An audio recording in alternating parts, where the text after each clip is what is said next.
And he just said, we'll see. Stephen A., was it a mistake to start Kaepernick in the first place? Not at all. I mean, it is what it is. He's got to get in there. He's got to work off the rust. And the conditions are not going to change. It really wasn't about the Buffalo Bills. It's how anemic the San Francisco 49ers are.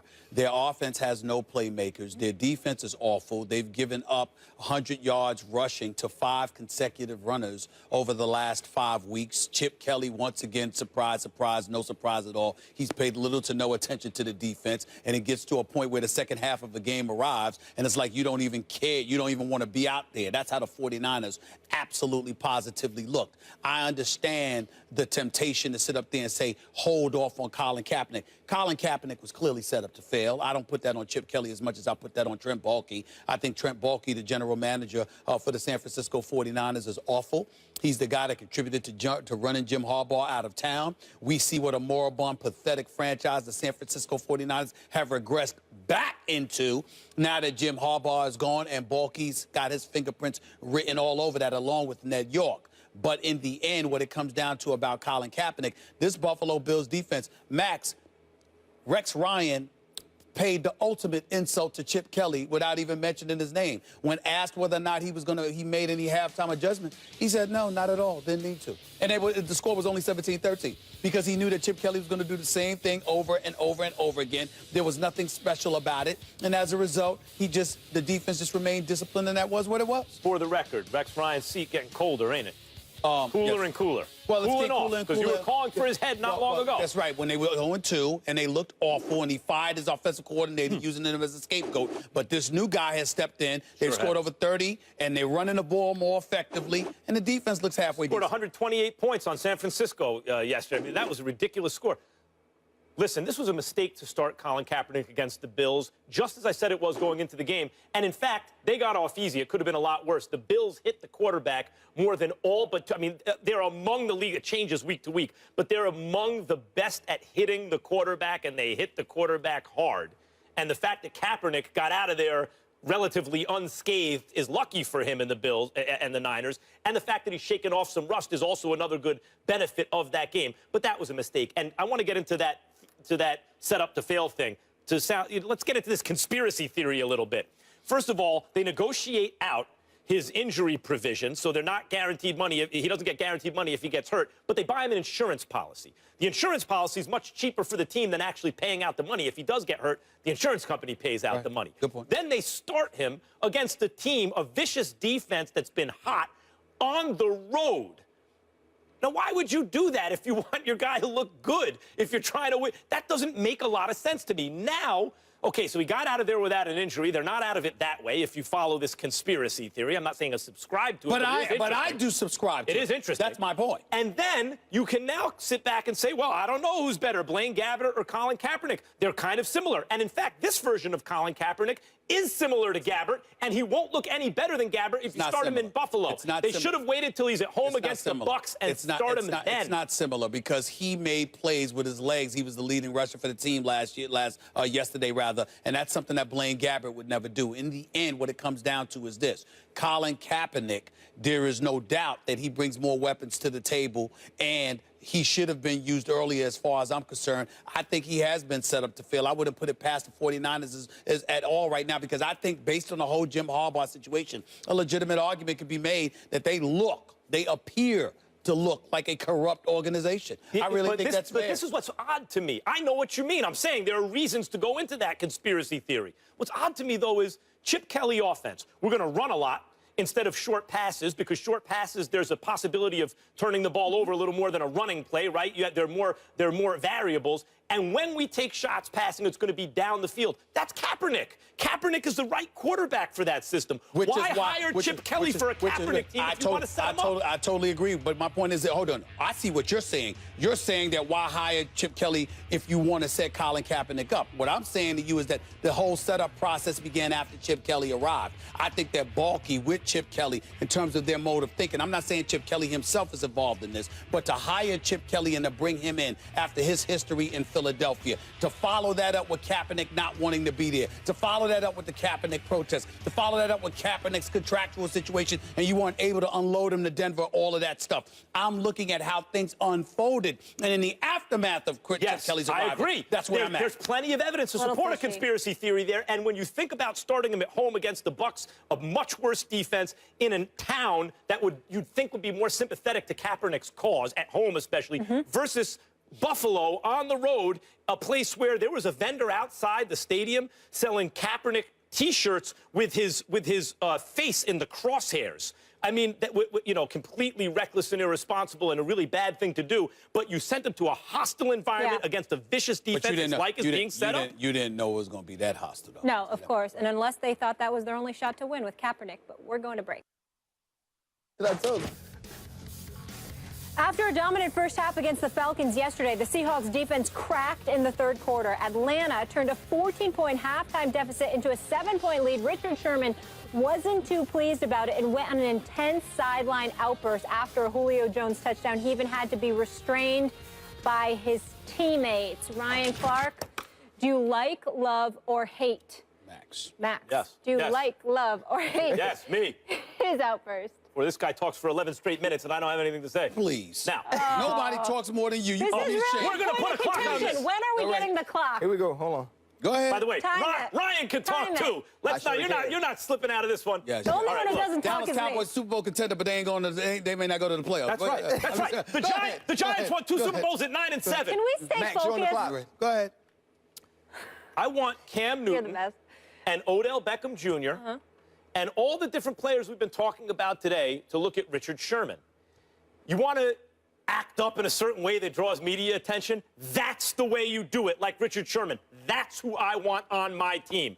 Don't let me sit here and have everyone, oh, you're just being anti-player. No, I'm not. Richard Sherman is who you want. Whether or not it was a calculated move on his part, it had that effect. He was upset. An all-pro corner was upset on a championship defense in the not-too-distant past because there were breakdowns in communication. He let everybody know about it. It had the effect, ultimately, of rallying the team. And they won the game. That's how you do it. Like Richard Sherman. Not like Odell, where you cost your team yardage in a pivotal moment of the game that could cost you because you get them within field goal range or make it easier for them to score a touchdown. You don't have an impulse control problem where it hurts your team. Your anger at a situation is used in service of your team winning. Richard Sherman is how you do it. That's the guy I want on my team. Well, I didn't love it. I don't hate it because there's very little I could possibly hate about a Richard Sherman. I think not only is he a fantastic ball player, but I think he's an incredible role model because of where he comes from, how intelligent he is, how he carries himself, etc. But I didn't love it, and here's why I didn't love it. First of all, the guy Kelsey McCray that you really had a problem with for Julio Jones getting that wide open touchdown pass. It ain't like he's a starter. He's filling in for Cam Chancellor. You understand? Those are some big shoes to fill. That's number one. Number two, getting on the defensive coordinator so flagrantly, it not just speaks to disrespect, but it speaks to insubordination. You got to wonder about that. It's not a big deal because we understand that Richard Sherman is very outspoken, like those teammates Doug Baldwin, Michael Bennett, and others have said. I mean, that's nothing compared to what we've seen him like in the past. And I'm certainly not here to denigrate him in any way. I'm simply saying that if you are that dude, think about the intellect that he has and what he brings to the table. It goes back to my line that I just said a few minutes ago. If everybody were you, bro, you wouldn't be special. Everybody can't be Richard Sherman. And so when you got a guy like Kelsey McCray filling in for Cam Chancellor, and you've got the kind of problems that you've been having periodically, like he said, throughout the season. We talked about it. That's why he was frustrated. We talked about it. We knew what we were supposed to do. We didn't do it. Yeah, you want to hold guys accountable. But when it's something that flagrant where everybody feels the need to rally together and rally around you, not just on the field, but on the sideline, you're giving the impression that you're completely out of control. Those other guys that have been through the fire with you might be able to handle it. But some of those newbies, you never know what kind of effect it would have on them. It worked out yesterday, but you got to think about that sometimes simply because they're not the regular crew that you always had. That's what I got from it. Time.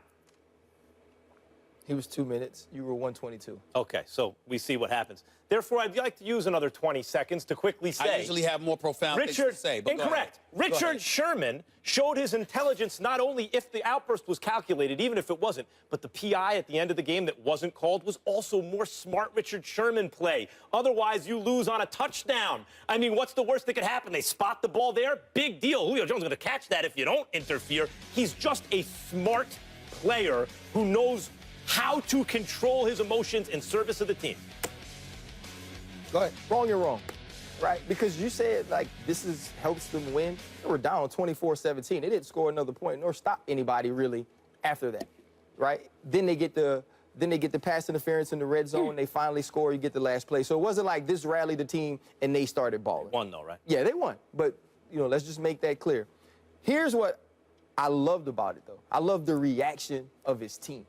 Right? I love the fact that they start jumping on the sideline. They start showing support for him, but they showed support as a team. This is about guys who've been through the fire with each other who know Richard Sherman. The thing that was smart about it is he knows he can do it. Now, there's some players on that team that can't. One, because they don't behave that way normally, and people have never seen them do that, and it's out of character for them, but it's not for him. And that's why it was okay. I agree with Stephen A. I don't necessarily like you going at your coach, but if you have that type of relationship, if that's the way that y'all get down, you know, some of your friends you can talk to in a certain way. Of course. And Richard Sherman feels like he can do that. The craziest thing about it is the only person who played man on the play was Richard Sherman. So if it's a miscommunication, and maybe 10 other people communicated one thing, Rich didn't. They came out with one receiver. They motioned the tight end outside of Julio Jones. I'm sure there was a check to be made there, and they locked it up. Julio runs down the seam. It's a touchdown. So I understand his frustration. I actually like that he cares, because Coach Tomlin used to get on us after years and years of being good. When we would make a good play that we just thought was good, we dap each other off and walk back. When there was a problem, we always felt like, it's okay, guys. We can fix it, because we had been there so many times. What it showed me yesterday is he still has the same fire it took for him to become one of the elite quarterbacks Well, there's no question in the league. about that, but the reason why I interject is because of this. Pete Carroll was quoted after the game as saying that the mistake that happened afterward, another touchdown play, he said it might have been residue from that situation. So again, we're talking about everybody may not particularly being able to handle things coming from a Richard Sherman. It doesn't make him wrong. It just means know your personnel around you enough to know that some cats may take that the wrong way. It may not handle it. It may not be strong enough to handle it. And listen, this isn't the first time, right? It's just handled differently with different players. Remember last year, Carolina Panthers streaked down the seam to Olsen, Cam Chancellor, Richard Sherman, Earl Thomas is a miscommunication. He's wide open. They have the conversation. It was a different conversation, obviously, because of what you said, the two people involved. When an all-pro player and Super Bowl champion sees a miscommunication leading to scores against the team and has a temper tantrum about it to try to direct the team's focus toward that miscommunication, that's smart. That's not bad. Listen, I don't mind it. I don't mind it. But what I'm saying is it's the reaction to it that made it a good call, not necessarily the fact that he reacted that way. Smart at the end, too. We'll leave it there. Thank you for working the stopwatch. We appreciate that. Fastest these two have ever gone. They went really fast. I think they did it purposely. Of course they did. Because they were being